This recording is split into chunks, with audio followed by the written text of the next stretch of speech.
Prime Minister Anthony Albanese has described the 13-year prison term handed to Australian Oscar Jenkins in Russia as an outrage.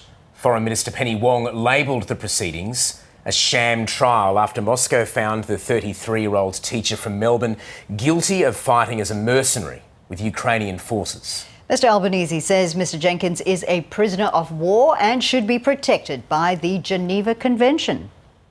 This sentence by Russia is an outrage. It is a continuation of the way that they have behaved, abrogating their international responsibilities. This conflict began with them choosing to invade a sovereign nation and to abrogate their responsibility to uphold international law. As the Prime Minister there speaking in Rome, where he is expected to meet Ukraine's President Volodymyr Zelenskyy on the sidelines of Pope Leo XIV's inauguration mass. Foreign Affairs reporter Stephen Jenkins is travelling with the PM. I think Oscar Jenkins will have to be very near the top of the agenda. As we heard from the Prime Minister, Australia is extremely distressed by the sentence that's been handed to the Australian man, and the government has been making very considerable efforts to try and free him. They were horrified by the sentence that was handed down.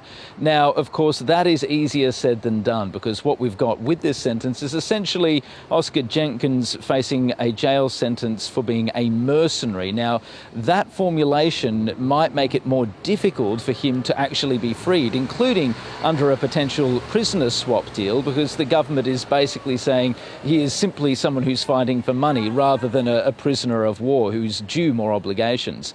Nonetheless, given the fact that there have been these discussions between Russia and Ukraine just over this last week that does include, at least in theory, a provision for a prisoner swap, you'd imagine that Mr Albanese will be discussing with Mr Zelenskyy ways that perhaps he could be included as part of a broader deal. But as of this moment, we have no peace deal, we have no agreement, and it's just very uncertain as to whether Russia would agree to bring Mr Jenkins into any such pact. So the road ahead looks difficult and painstaking for the Australian government. I imagine that won't be the only thing that the two men will want to discuss. They'll also want to discuss Australian military aid that has been promised in some cases, or in most cases delivered, in some cases, including recent promises of tanks, not delivered yet. But overall, of course, the relationship between the two countries has been a good one, and Australia has emerged as one of the most vocal backers of Ukraine on the international stage. And Anthony Albanese, of course, as you know, Fauzi, has made the point repeatedly that any peace deal must be settled on Ukraine's terms, not on Russia's.